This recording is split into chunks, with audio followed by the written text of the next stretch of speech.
Se você está assistindo esse vídeo agora, pode ser que a tua mente esteja gritando ansiedade, tristeza e até mesmo vontade de desistir. Eu não estou aqui para te trazer frases bonitas, eu estou aqui para te mostrar que existe caminho, que existe vida depois do caos. E eu vou te contar as decisões que começaram a mudar tudo para mim em 2025.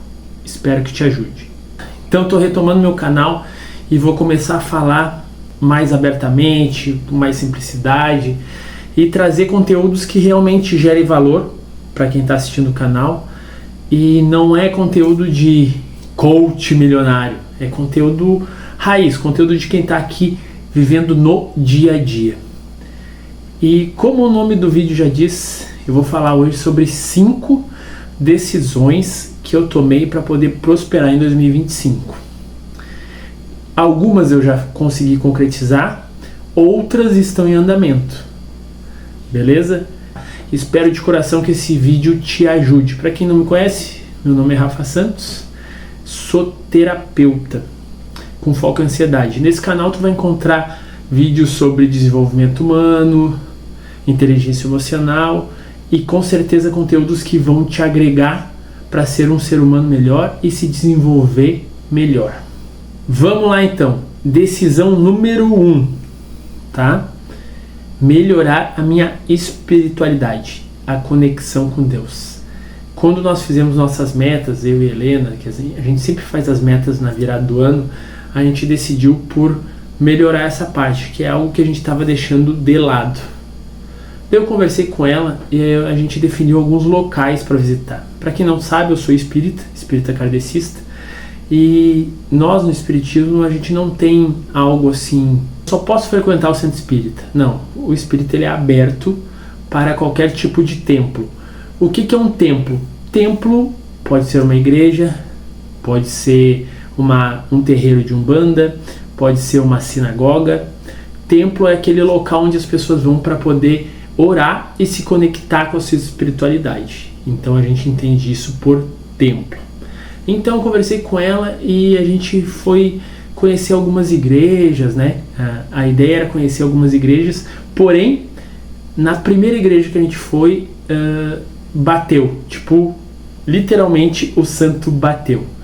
Era um local, a igreja Palavra Viva, aqui na Palhoça, que é onde a gente mora, e a gente foi muito bem recebido e acolhido lá, e também nossa família. Tem um espaço kids, onde o Miguel, que é autista, ele pode ficar. Então a gente escolheu o nosso templo, ou a casa, ou a igreja que a gente ia começar a frequentar, e logo de cara, no início do ano, teve um desafio de 7 dias para prosperar, que era 7 dias frequentando a igreja, né? A gente estava iniciando e eu falei, esse ano a nossa meta é prosperar, né? Financeiramente. Eu acredito que prosperar não é só financeiramente, né? É um conjunto. Mas a gente topou o desafio e batata. Aconteceu. A gente teve uma melhora significativa financeiramente, tá? Eu quero que vocês entendam que frequentar a igreja, frequentar o terreiro, ter essa conexão com Deus, ela é muito importante quando tu está buscando uma certa prosperidade ou uma mudança de vida. Os templos em si, a igreja, a sinagoga, eles sempre são vigiados, monitorados por espíritos de luz. Então quem está dentro está sendo de alguma forma vigiado, acolhido, iluminado, porque indiferente do local que tu frequente, vão ter irmãos lá, espíritos de luz, que vão estar assim olhando por ti. A gente precisa sim cuidar da nossa espiritualidade, porque a gente é diretamente induzido, intuído por inúmeros tipos de mensagens espirituais. E quem não está preparado, quem não está, digamos, de alguma forma protegido, vai sim ser induzido, vai sim receber mensagens não tão boas, mensagens ruins, e tu não vai saber de onde, tu vai acreditar que são tuas.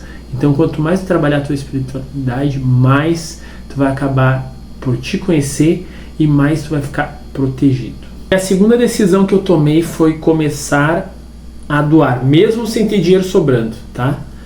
Porque tu tem que entender que o dinheiro ele é uma energia. E essa energia, ela não pode ficar parada. Ela tem que estar circulando. Eu sempre ouvi falar muito sobre isso, né? E vou dar um exemplo, tá? Os países de primeiro mundo são países que doam muito. As pessoas doam muito.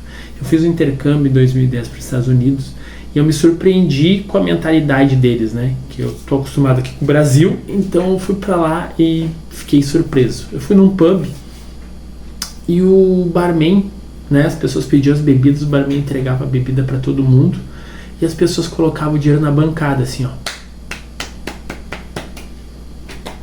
O dinheiro ficava na bancada. Ele não conferia nem nada. Depois que ele servia todo mundo, ele passava recolhendo aquele dinheiro. E normalmente as pessoas sempre davam o tal dos tips, que é a gorjeta. O que eu aprendi lá? Por que ele é um país de primeiro mundo, um país que as pessoas têm dinheiro? Porque ela já está enraizado na cultura delas doar. Ou seja, a gente dá para receber. Mesmo que inconscientemente as pessoas já fazem isso. Então, naturalmente, elas acabam gerando mais dinheiro por conta disso. Também porque quando tu doa, tu faz uma pessoa, né, um irmão, uma pessoa feliz. Essa pessoa, de certa forma, ela vai estar feliz, ela vai emanar felicidade. E isso volta para ti. Vai voltar em forma de felicidade e também, posteriormente, vai voltar em forma de dinheiro. Qual foi a decisão, né, que eu tomei com relação a isso? Eu dou para a igreja, né, que eu frequento, ou o templo que tu frequenta. Claro que daí tu vai avaliar o templo que tu frequenta, se ele está fazendo uso desse dinheiro para fazer o bem para outras pessoas. Eu dou para a igreja, eu dou para pessoas em situação de rua. Muitas vezes quando as pessoas estão ali, bate na minha porta, bate na porta não, né? Na janela do carro, normalmente eu dou, tá? Eu vi também uma outra situação sobre isso, que as pessoas, a pessoa, né, que estava também trabalhando essa questão de mudar a mentalidade de escassez, que é doar só quando sobra. E daí tem um trecho bíblico que fala, né, que se tu cuidar bem do dinheiro no pouco, muito lhe será dado. Então, se tu doa com pouco, quando tiver muito, tu vai doar muito. Hoje tu tem pouco, tu doa pouco. Quando tu tiver muito, tu vai doar muito. Então, é assim que a roda gira. E eu tenho feito isso. E tá dando, acredito que tá dando bem certo, assim, nesse sentido, tá? Mas voltando ali, para quais locais que eu decidi, né, que eu vou utilizar de doar dinheiro. Eu dou para a igreja, eu dou para pessoas em situação de rua, eu dou para ONGs que eu acredito que estão fazendo, né, um bom trabalho com esse dinheiro. Mesmo que pouco, eu dou, entendeu? Às vezes de repente vai ser 5 pila, vai ser 10, vai ser 20. Quando tu for no restaurante e tal, for bem atendido, né, deixar uma gorjeta de 5, de 10, de 20 pro garçom, tu vai sim estar abençoando a vida daquela pessoa que te atendeu muito bem, né? Claro, se tu for atendido bem, e ao mesmo tempo essa bênção ela volta para ti. Então a segunda decisão que eu tomei foi começar a doar. A terceira decisão que eu tomei foi voltar efetivamente ao voluntariado. 2 anos atrás, através de um colega de trabalho, né, de uma colega de trabalho, eu fui convidado para participar de um projeto social, onde no Natal me vesti de Papai Noel negrão. Então tu já vê que o projeto é diferenciado, que eles queriam Papai Noel e esse Papai Noel tinha que ser negro, por quê? Para ser diferente. E eu participei, né, a gente foi distribuir, além de brinquedos, né, alimentos para pessoas em situação de vulnerabilidade social. E cara, é algo que te preenche de um jeito. Tu ajuda as pessoas, mas na real quem é ajudado é tu. sabe? Quando tu vai para um local assim, onde as pessoas estão passando por necessidade, tu vê o quanto a tua vida é abençoada. Então, toda vez que eu participo do projeto, eu volto reenergizado. Então, eu decidi, na virada do ano também, né, para 2025, que eu voltaria a participar do projeto de forma mais efetiva. Então, a cada 7 dias eu estou participando, reservei um tempo na minha agenda para poder participar, ou a cada 15, quando eu não consigo participar a cada 7 dias. E o que acontece? Tu está servindo as pessoas. E quando tu está servindo as pessoas, não está servindo só as pessoas. Tu está servindo o teu irmão. Tu está servindo a sociedade. Tu está servindo o mundo. E quando a gente serve, e serve de coração, tudo que a gente faz de bem vai e volta. Então, a terceira decisão que eu tomei foi essa. Reservar um tempo para servir literalmente, né? Toda segunda a gente vai lá, distribui as marmitas para o pessoal em situação de rua. São mais de 200 marmitas. A gente ajuda a matar a fome, nem que seja de uma refeição, dessas pessoas que estão em situação de rua. Uma coisa que eu quero que vocês entendam é que todos somos um. A sociedade somos nós, né? A sociedade não é eu aqui, ele lá. É um conjunto. Se tem alguém passando fome lá na África, gritando, sofrendo, essa pessoa está emanando uma energia de dor. E essa energia de dor, ela afeta todo o nosso conceito de energia, ajuda na nossa média mundial, digamos assim, na nossa média do planeta. Então, quanto menos pessoas estiverem emanando dor, mais a gente vai elevar a média planetária, entendeu? Para que todos estejam, de certa forma, felizes. Um exemplo, tá? Quando tu tá num ambiente onde as pessoas estão felizes e tu entra nesse ambiente, a tendência é que tu fique feliz também, que tu te sinta bem. Agora, quando tu entra num ambiente que tá pesado, que tá carregado, que tá todo mundo brigando, e tu entra, tu já absorve. E assim funciona no planeta. Eu quero que tu entenda bem, grava bem isso. E assim funciona no planeta. Hoje, o Brasil é um país de terceiro mundo, é porque a média das pessoas é de terceiro mundo. Se os Estados Unidos é um país de primeiro mundo, é porque a média das pessoas são pessoas de primeiro mundo, com pensamentos de primeiro mundo. E assim é no geral. Então, quando tu faz esse tipo de trabalho, tu está ajudando a elevar a média do padrão vibracional do mundo. Grava isso, do mundo. E quando a gente faz o bem, não tem jeito, gente. Faz o bem, de repente no início tu vai fazer meio que na obrigação, né? Faz o teste. Como se fosse qualquer outra atividade que tu fosse fazer, tá? De repente no início não vai engrenar, mas lá pelas tantas vai encaixar, tá? Mas assim, eu digo sem sombra de dúvidas. Quando tu reserva o teu tempo para poder ajudar o próximo, quem ganha não é ele, quem ganha é você. Então, esse foi a terceira decisão que eu tomei, tá? Que foi voltar para o voluntariado. A quarta decisão que eu tomei foi fazer terapia, encarar as partes que sabotavam o meu progresso. Como todos sabem, eu sou terapeuta, então auxilio as pessoas a poder resolver suas dores emocionais, né, e seus conflitos internos. E como todo mundo fala, né, ou a maioria das pessoas fala, terapeuta precisa de terapia, mas muitas vezes a gente pensa, não, vou só ler um livro, vou ver um vídeo, não, eu consigo me resolver sozinho. Mas é muito importante tu ter um olhar externo para isso. E daí o que eu fui buscar na terapia? Fui buscar trabalhar minha procrastinação, controle de impulsos e também me autoconhecer, né? E está sendo muito bom. É um processo que eu estou passando e está sendo muito, mas muito bom. O autoconhecimento, ele é algo que só tem a te agregar. Tu estando bem ou tu não estando tão bem, tu estando mal. Mas normalmente o que acontece? As pessoas vão buscar uma terapia ou trabalhar o seu autoconhecimento quando elas estão numa fossa, numa bad. Daí pensa assim, tu tem uma Ferrari, tá? Teu corpo é uma Ferrari. Deus executou teu corpo como uma Ferrari. E aqui tá o software, né? Daí tu pode ter um software, um Windows 5, ou ter o último Windows, que eu acho que é o 11, ou 12, ou 13, tá? Rodando.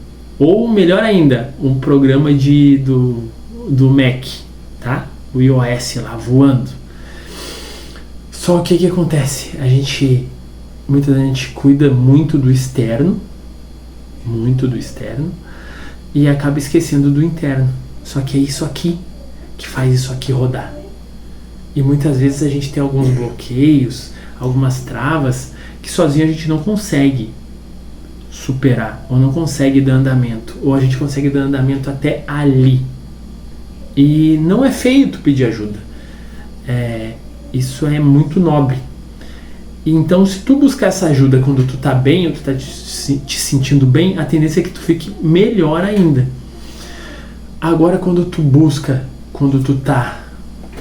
teu pneu tá arriado, né? O pneu tá arriado, tá furado, a tendência é que tu vai demorar mais para poder engrenar e voltar ativa. Então, a quarta decisão que eu tomei foi essa: olhar para meus conflitos internos para poder me aperfeiçoar, melhorar como ser humano, como pessoa. Eu melhorando como ser humano, eu vou ser um marido melhor, um pai melhor, um profissional melhor. E todos nós temos sim quesitos que a gente pode melhorar. Ninguém é 100%. E se for ver as pessoas que têm uma certa prosperidade na vida, num conjunto geral, elas se olham e elas se autodesenvolvem. Mas para te autodesenvolver, tu primeiro tem que te autoconhecer. Saber as tuas dores, as tuas falhas, o que tu tem de vantagem, né? O que tu tem de positivo, mas nunca esquecendo também o que tu tem de negativo, as tuas sombras. Porque elas fazem parte, né? Elas fazem parte de nós. Não tem como a gente evitá-las. E sim a gente aprender a lidar com elas e trabalhar elas da melhor forma possível. Então, fazer terapia foi a minha quarta decisão. E a quinta decisão foi focar no meu lado profissional, né? Focar nas vendas, focar no que gera resultado. Então, eu tenho focado 80% do tempo do meu negócio no que gira o ponteiro, melhorando minhas vendas, assim melhorando o meu negócio. E também ter a constância. Decidi então gravar vídeos no YouTube. Esse vídeo que tu tá vendo é devido a essa decisão, porque eu tenho muito conhecimento e esse conhecimento tá aqui guardado e não sai para fora. A gente fala muito em obesidade mental, que é quando acontece isso, a gente consome e trava na hora de colocar para fora. Então a minha quinta decisão foi essa: focar 80% na questão de vendas e no meu profissional. Ou seja, a prosperidade ela também é dinheiro, mas para ti prosperar financeiramente tu tem que produzir. Eu escutei uma frase muito real, sabe? Duas frases, para ser mais sincero, duas frases que foi bem real. Uma entrevista que eu fiz, o cara falou assim pra mim: Rafael, e hoje, quanto tu quer ganhar por mês? Eu falei assim, de 10 a 20 mil. E daí ele falou assim: e hoje, tu te vê produzindo como uma pessoa que merece ganhar de 10 a 20 mil? E eu tive que ser sincero. Não, eu não me vejo como uma pessoa que está produzindo como alguém que merece ganhar de 10 a 20 mil. Então, quando tu for pensar nessa questão de eu quero ganhar 1.000, eu quero ganhar 2.000, eu quero ganhar 5.000, eu quero ganhar 10.000, 20.000, 50, 100.000, a primeira pergunta que tu tem que fazer é: tu tá produzindo como uma pessoa que merece ganhar ou merece fazer 20 mil? Tu é uma pessoa que foca, né, no teu trabalho, que gera resultado suficiente para gerar esses dígitos?